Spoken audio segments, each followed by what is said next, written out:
Hey, what's up, y'all? I'm your host, Mooka Chanel of the Shy Season Podcast. Thank you so much for tuning in.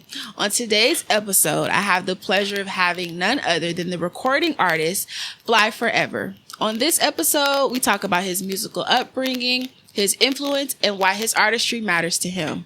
Be sure to like, comment, and subscribe so you never miss an episode.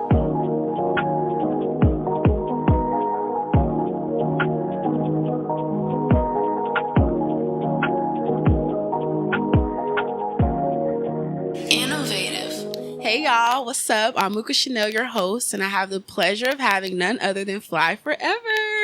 How you feeling? I'm doing good, and you? Good. Let the people know where they can find you, what you do, what you all about. Let them know. I go by the rap name Flyyest, and you can find me on YouTube at Flyyest and Instagram at Flyyest_, and SoundCloud at Flyyest. So, yeah. Yes, period. Y'all, this is family. I feel like a proud big cousin right now. This is my cousin. And it's such a pleasure to have you here. And let's just talk about just your journey in music, your journey in your career. Like I obviously know like your music background, but just let the listeners know a little bit about like how you guys started doing music. Like what is that story for you?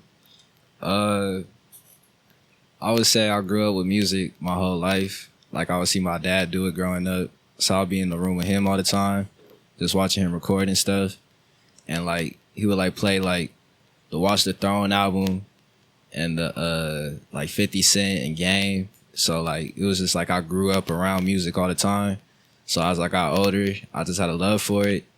I was just like, why not go for it? So, yeah, that's how the music started. I was inspired by my dad. I just ran with it. So, like, what age did you say, like, all right, I'm going to do music? Because, like, me being your cousin, like, not to lead with that, but, like, you know, like, if you know someone on a personal level, like, you're always quiet. Like, you didn't talk much. Yeah. So, like, when you started rapping, I'm like, what the hell? So, like, what motivated you to just be like, fuck it, I'm finna just, like, pick up the mic and just do it? And then, like, also, like, knowing your dad, was it a lot of pressure? Because, like, you couldn't just tell him, like, I want to rap. Like, you got to actually be good. So, like, talk to me a little bit about, like, that transition into music. I would say it was just, I was in high school, and, like, people would just be, like, freestyle, and, like, I wasn't really saying nothing, but my voice sounded, it fit the part. So I was like, I want to actually try this and record. So it was like, I just wrote a song. And like you said, like my dad said, you can't have no garbage. So I took it up to him. He was rocking with it. And I just started. I was like 16. 16. Yeah. So like you was recording music, or you was just kind of like playing with your flow, kind of finding your style, what you like to talk about? Or were you just like 16, take me to the studio? Yeah, I would say 16 is when I was just like, take me to the studio. And then later on, I found out that, nah, I'm not ready yet. I got to figure out my voice, figure out my flow, figure out my style. So I took like a 2-year break. And then that's when I found out like, all right, this is it. And I just got to keep on like growing on this. So, yeah. So outside of Dippy Fly, who are your like musical influences in your life that you feel like helped you like curate your own style and your own like form of storytelling? I'll have to say Kendrick, Game, Draco the Ruler, Nas. It's just a lot of people. It's just a lot of inspiration. I find like new music every day, so it's like hard to just say a select people, but I would say those are the main people. Yeah, that's a good like balance. Yeah, between like different regions of the world and everything, because you're definitely born on the West Coast. Talk to me a little bit about how like LA culture or West Side culture has influenced your artistry. I feel like it's the main part of my artistry. It's just, I don't know, it's something about the West Coast that I just love. And it's just, I love the style. And it's just hyphy. I don't know how to explain it. It's just, I love it. So elaborate on what part of the town that you feel like you're from. Well, I was born in Pasadena, And then I would live with my mom in Rancho and go to school out there. But like during spring break and like summer vacation and like weekends, I would always be with my dad in Pasadena. So I feel like I'm from Pasadena. Even though I went to school in Rancho, I feel like I'm from Pasadena. What is like Pasadena culture? Like, do you feel like Pasadena should be mentioned when we like speak about West Coast rap? Because like if you talk to some people, they feel like you should only mention things like Compton, Long Beach, Watts, South Central, and then sometimes when you like throw Pasadena in there, you might get a little side eye. So like, talk to me a little bit about that experience. Nah, Pasadena is West Coast for sure. Most definitely slept on. Just gotta wake them up, keep grinding, is shine light on the city because it's West Coast for sure. It's just slept on. Yeah. Slept on how though? Like, do you feel like you guys have like a region or like a group of people that are like really making music out there that like I just don't know about? Or do you think that like it's still emerging artists that are like putting on for that part of the town? I'm gonna be real. I'm not too familiar with the underground artists out there. I just know somebody named Katoy Walker that was making a bit noise. But other than that, I'm not too familiar with anybody else that's underground. I just feel like we just got to keep grinding and wake the city up. So, yeah. Yeah. Yeah. That's what I love about you. Like, I think, you know, you're obviously young and like still finding yourself and your sound and like, you know, finding out what you like to do. But you definitely have like a work ethic like to your like music style. Like you're always putting out visuals, always putting out content. Who funds this stuff? Because you're definitely independent and you definitely have to like discipline yourself. Like, who's funding this? Because in your music, you talk a lot about getting to the bag and getting to that money. So where the money coming from? Yeah, it's me, myself, and I. And it's a grind for sure. You just gotta, I don't know. I just feel like if you're not getting to your purpose, you're not really doing nothing. So I'm just like, I'm putting all my money into this and it's time to get it. Yeah. Yeah. It definitely takes a brave person to like pursue music because I feel like being a rapper, like that's a common thing. Like people make jokes all the time, like everybody want to rap, everybody want to do this. But like for you, why do you feel like is your reason as to why you do music? Like I said, it was just something I always grew up around and I just loved it. Like I played basketball and I was like on a travel ball team and there was a day we had practice, but Kendrick Lamar dropped To Pimp a Butterfly on the same day. Mm-hmm. And I was like, I'd rather listen to this album than go to practice. Yes. So I was like, that day I knew it was like, I love music. Like this isn't a game. So it was like, I don't know. It's just, I got a passion for it and I'm a stand on what I believe. I love that. Definitely, like when you started doing music, my introduction to you was Westside A&P. Like, tell the fans, tell the listeners, what is the difference or who is the difference between Westside A&P and Fly Forever? Westside A&P, that was just the beginning. It was just like the beginning stages of it. I didn't really know what I was doing. I felt like I thought I knew what I was doing, but I didn't really know. And I feel like Fly Forever is that like that stamp, like that official, like this is who I am and this is what I'm gonna keep moving forward with. So like what is the meaning behind like both names, do you feel like? Like what was like the muse behind Westside A&P? Like what was the importance of like putting Westside in your rap name? And then like what did A&P stand for? Let's start with the Westside. The Westside I just felt like I had to put on for LA and I just wanted to represent the West Coast. And the A&P, it was like me and two homies was in a group chat and we was like, if we were to start a record label, what would we name it? And I was just bored in class and I was just like, Anti-Mumble Productions. Anti-Mumble? Yeah. And like the homie was like, that's actually kind of hard. And I was like, Westside, A&P, and I just put them together. So yeah. Was that like a diss against like mumble rappers? It was, but then I started listening to mumble music and I was like, it's kind of hard though. So I can't really have this in my name. So that's when I came up with Fly Forever. I love that. Yeah. And then that's how you came up with Westside A&P. And then the story behind Fly Forever is what? Oh, the story behind Fly Forever. Well, like you said earlier, you said Dippy Fly. You know, that was Pops. So I just felt like I had to keep his legacy going and just let him know, like, it's Fly forever. Like, we ain't never gonna stop. We ain't never gonna quit. Period. It's like, I don't know. That's why I like Fly Forever more than Westside A&P, because a lot goes into the name. Like, it's that.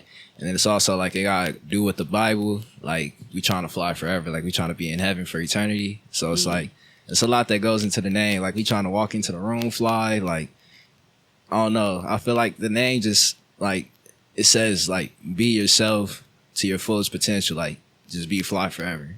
I love that. It's all about, like, just originality and being authentic to, like, who you are. And that's important. And I feel like overall, like, those are the things that are going to, like, take you far just in life. Like, not just music, but just in the world. It's important to have a real true sense of, like, your history and your identity. So I love that, like, you're leading with that.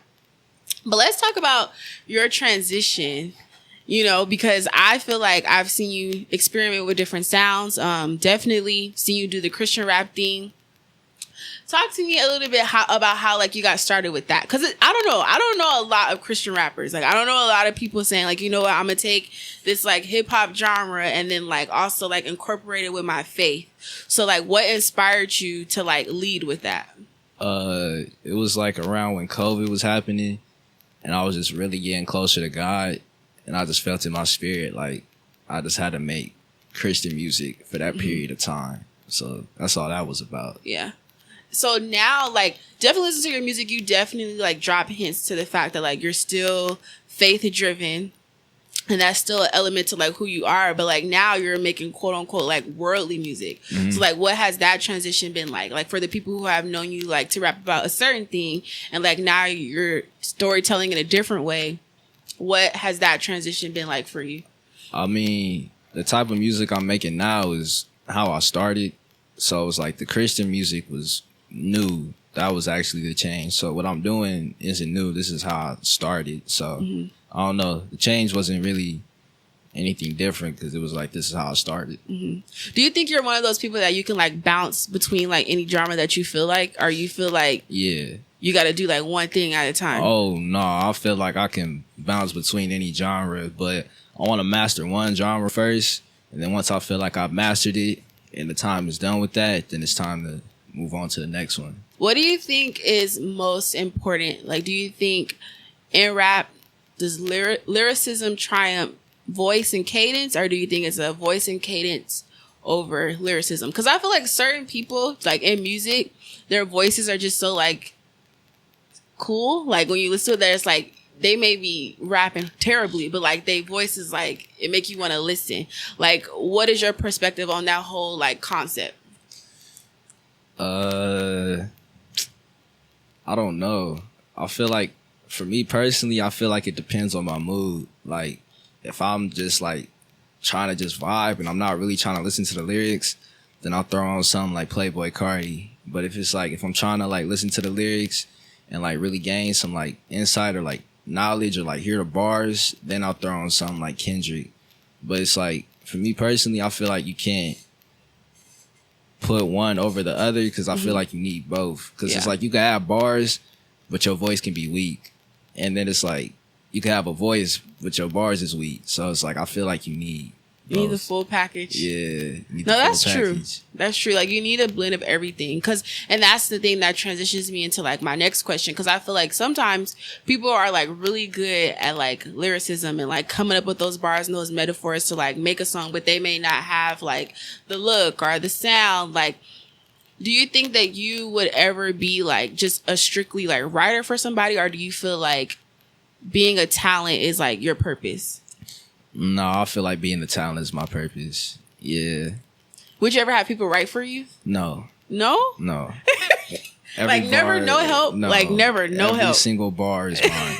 No help from nobody. I feel like you're still young and you still gotta, like, go through that because, like, I feel like rap is collaborative. Like, people be needing help. I mean, if it's just like if I got homies in the studio or something and they just be like, oh, you should say it like this or say it like that, like, I'll take, like, the game, but, like, to have somebody sit there and, like, write a full song for me, no. Every single bar is mine. It's all coming from you. Yeah, I need that. Yeah. Yeah. So like for you, is making music like your form of like therapy or like Most definitely. Yeah. Yeah. Yeah. Yeah, that's what I'm saying. Like, that's why every single bar needs to be mine, because this ain't no game to me. Yeah. Like, this is like an outlet to like let my thoughts and emotions out. And I feel like nobody can tell my story other than me. So, yeah. That's powerful. Because it's like you take ownership of like your art, you know, like it's truly coming from you. And I feel like that's what's most important overall. Like in all the things that we do, like it should be authentic to who we are, like I was saying. What does like an average studio session with you look like? Like, are you one of those people that like you take hours to finish like one song? Or do you feel like you get in and you like the pen gets to moving and you like make your track? Or do you already have like lyrics written out and you're just like shopping around for beats? Like, what is your recording process? My recording process is like, I'll go searching for the beat, and then like I pick the beat based on like the emotion I have. So however I'm feeling, that's based on the beat I pick. And then I gotta write. I don't know how people just go off the dome and just punch in the studio. Like, I gotta see it on paper. Like, I gotta write it. Like, I don't know. I get a high from it. So it's like, I gotta write it down, and I just book a studio session and then just go in the session and knock them out. So what does that like beat shopping process look like for you as an independent artist? Because I feel like sometimes the disconnect with a lot of like the independent artists that I know in life, like it's hard finding like that chemistry with the producer. So it's like, are you still looking for that? Do you feel like you found that? Or do you feel like you like the method of like experimenting with different sounds, different people, and kind of finding like what works for you? It's really, I've tapped in with a few producers, and it's like, we cool. They be tapping in with me, sending me beats and stuff, and like keeping me up to date with what they working on. But I feel like, I don't know, I haven't locked in with a producer yet. It's more like I'm still shopping around for beats, and whatever catches my ear, I'm gonna tap in with them. But other than that, I'm still going to different producers, hearing different sounds. Yeah. You have a good ear though. Like, would you ever make your own beats? Oh yeah, I've tried it. I'm not good at it right now, but I'm gonna get good at it. That's something you want to explore? Yeah. I feel that. You should definitely explore that, because like you like to be like a one man show, like doing other things, and I could definitely see that for you. Like, I can do this and I can do this and I can do this. Like, so talk to me a little bit about how you come up with like the concepts and the ideas for your visuals. Because I like the way that like you visually tell stories for your songs. You mean like how do I come up with like the video ideas? Mm-hmm. Like your treatments and stuff. It's just like I listen to the song, and then it's like wherever the song takes me, it's where it takes me. Like with Poker Face, when I listened to it, it was just like, I gotta go to Pasadena. Like, I gotta shoot this at the basketball court I always used to hoop at. I gotta shoot this at the apartments. I gotta shoot this at the pizza spot. Because it was like, when I heard the song, it was just like, them times I was out there, and it was just like, I gotta shoot it out there. Yeah. And it was just like, I don't know. It's based on the song and just the vision I get from it. Mm-hmm. Yeah. So what's next for you? Like, I know you're still cooking up and still like practicing like your consistency, but like, do you feel like you're ever going to start trying to venture into like other avenues of your creativity, or do you feel like it's always going to be music and you're just going to see like where this takes you? I feel like the primary focus is music, and then like the other stuff that I have in mind or like coming to fruition. So like, I feel like the core is music, and then like, I don't know, I like to also, I wouldn't say I'm a photographer, but I'm just a dude that likes to take pictures. So the homie be flicking up, so I'll be flicking up with him. So I don't know, that's something I probably want to venture off into, get better at that. But right now, the primary focus is music. Would you ever like come out with your own merch, or like are you working on like Fly Forever merch? Yeah, most definitely gonna work on merch, but that's something that's in the future. Yeah. Yeah. Right now you just, well, like what's your goal right now with music? Is it just to like continue to like practice your sound and like just be consistent with it? Yeah. Or are you looking to like collaborate with other artists? Like, Yeah, the plan right now is because it's like you got to take it in steps. So it's like you don't want to get too far ahead of yourself. So I'm just staying in my lane and keeping it real with myself. And the level I'm at is the level I'm at. And I'm going to just try to be the best me at it as possible so I can level up. So right now it's just working on my flow, working on my style, just getting better as an artist. And like starting to tap in with producers and like video directors and like starting to do features and like grow my name and my audience. And then that's when we level up and go on to the next step. So yeah, that's where I'm at right now with it. I love this. I love it because like a lot of people don't be honest with themselves about like what the early stages of like a music career looks like, you know, and like right now it's just like learning that repetition of like doing the things that you say that you want to do, you know. And I love that like you're very like honest about that stage, because people, I don't know, sometimes I feel like for with a rap persona, like people come into it as if it's just like I'm the best already, and it's like you haven't even proven yourself. So definitely keep that mindset because it's going to take you far. So now we're finna get into the fresh off the press segment, and this is the time in the show where we just talk about what's going on in the world. And what's fresh off the press is that it's hot as fuck.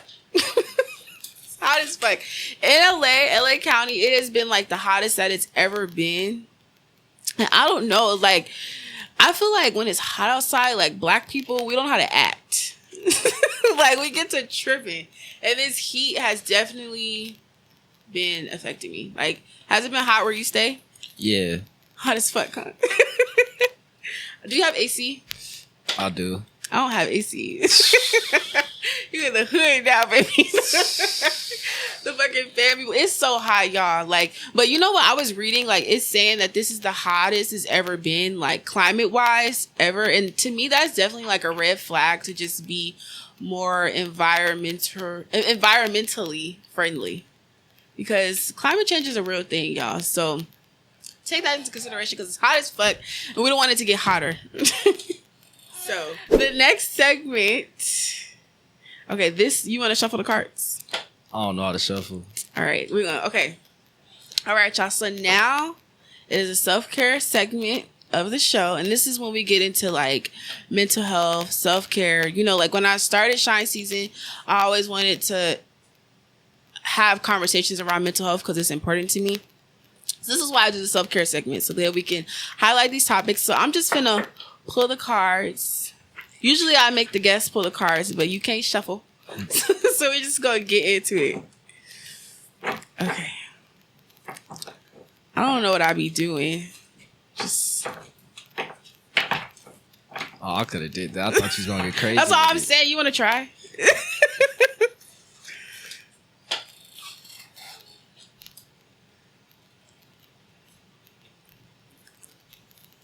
You did the same thing I did, just on the table. That's what I'm saying. I could do that. I thought you was gonna like do the one thing where people. No, I don't know how to do that. That's not my ministry.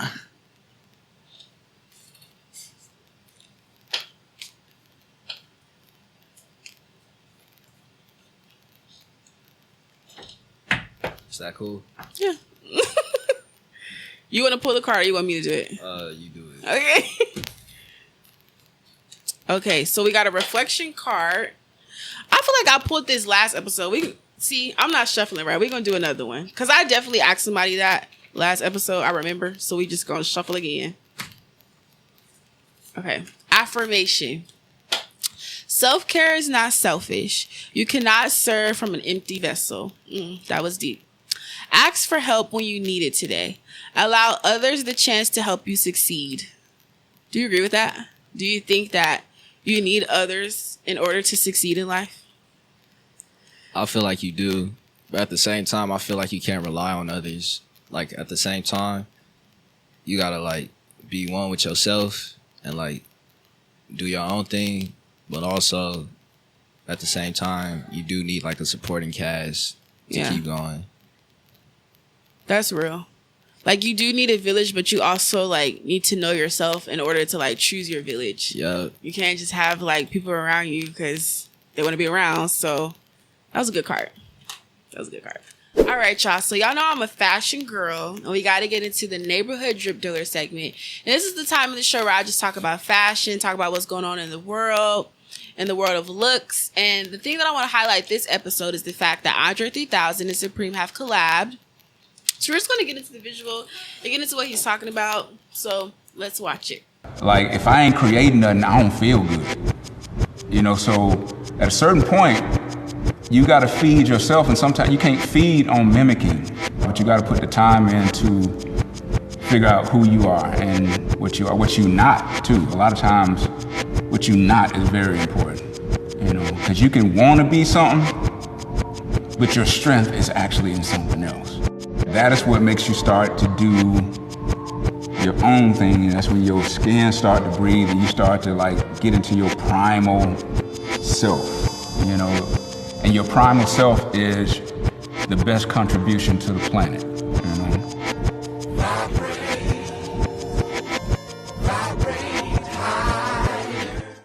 I love that. Like, that was real. For me, like, I consider Supreme like a skateboard brand. Do you? It's like, to me, it's like skateboard streetwear. Yeah. Yeah. Mm-hmm. You skate, huh? Nope. Don't even put that on me. I'm not a skater. You be skating, y'all. No, I don't. I'm not a skateboarder. Don't even do that. Yeah. I don't know how to skate. I know how to cruise. I don't know how to skate, though. I'm not even finna sit here and lie to you. Yo. No, but that was a real thing. And then I also feel like Andre 3000, just like as an entity, he has like his own like sense of like style. Like, he can pull off like any look. And that's because he's just so cool. Like, what do you think your style is right now in this era of your life? What you mean? Like, how would you define your style?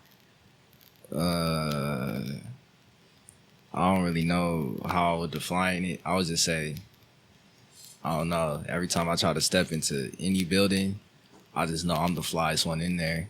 Like, I don't care what the brand says. I'm the flyest one in the building. So I don't know how to explain my style. I'll just say fly. It's a mentality. Yeah. Yeah. It's in you, not on you. Exactly. Yes. Exactly. It's a real thing. So now we're finna get into who's on aux. And this is the time in the show where we gotta break it down. So if we in the car and we riding around and I put you on aux, who you playing? Right now. Right now, I'm gonna play some EBK Young Jock or some Young Slowby. I've been rocking with them. People from Stockton. So yeah, I'm gonna play something like that. I've never heard of them before. For real? I swear. They go crazy. I feel like I'm getting old. Like, you know, you getting older, like when people start naming artists and it's like, I don't know what the fuck you talking about, but I'm sure it go. They're from Stockton. That's the Bay, huh? Sacramento. Is Sacramento and the Bay, like, that's not, is Sacramento not considered the Bay Area? I don't think so. Do you learn something new every day? Like, I consider all of that like the same region, but okay, I'm gonna tap into them. You know, I'm gonna do my research. I'm gonna do my due diligence. So you put me on. Right now for myself, who I'm playing, if I'm on aux, I'm an R&B girl. So right now I'm definitely playing Tink Pillow Talk. She definitely has like some hits on that album. And I'm definitely playing that new Ari Lennox, just because, like, girl has a voice. So that's definitely who's on aux for me right now. So y'all get into all these artists that we mentioned, because we always need to get put onto new music. So yeah, check it out. What's good, y'all? This is Fly Forever. The song you're about to hear is Poker Face. You can find it on YouTube, Apple Music, basically all platforms. Just Fly Forever. You can't tell me any different, nigga, I'm the ace. I can never show my hand, I got a poker face. Bitches gas me going crazy every breath I take. Take my pockets out, they die when I paper chase. I can hear the bitch in you, I don't hear the bass. Speaking game, don't check my shoes because I've been laced. Flyest nigga everywhere, this how I been raised. When I'm smoking on this gas, can't push the brakes. Alright, y'all, it's now time to get into the tea time. Okay, I think you're my first male guest. Like, I think it's always been girls. For real? Like, I think my show has, like, a female aesthetic. Do you agree? It do. Yeah. It's something for the girls to get ready to. Okay, so we're going to read. So when people be like, tea, I got tea, like, do you know what that means? From a woman's perspective? Yeah, like spilling tea, like telling business, Being messy. Yes, so my listeners be writing in with their mess. And we talk about it on the show. So this entry says, "Hey Muka. Hi. I'm a 20-something who is having a hard time making new friends. Every time I look up, I find myself at the same events and parties with the same circle of people. Don't get me wrong, I love my people and I am aware of my support system, but I want to branch out and make new connections. I just don't know how. Being a kid seemed easier to make friends, and now I feel like if we ain't drunk at a turn up or on socials, I don't know how to connect with new people. Any advice on how to branch out and do what's uncomfortable to build my network?" That's a real entry, because like I feel like that's something that like I like deal with, like this whole concept of like making new friends. I feel like when I was in grade school, like, you know, like you said, like being a kid, like it was easier to just like make friends because it's like you're in this controlled environment. Like making friends as a child versus like making friends as an adult is two totally different things.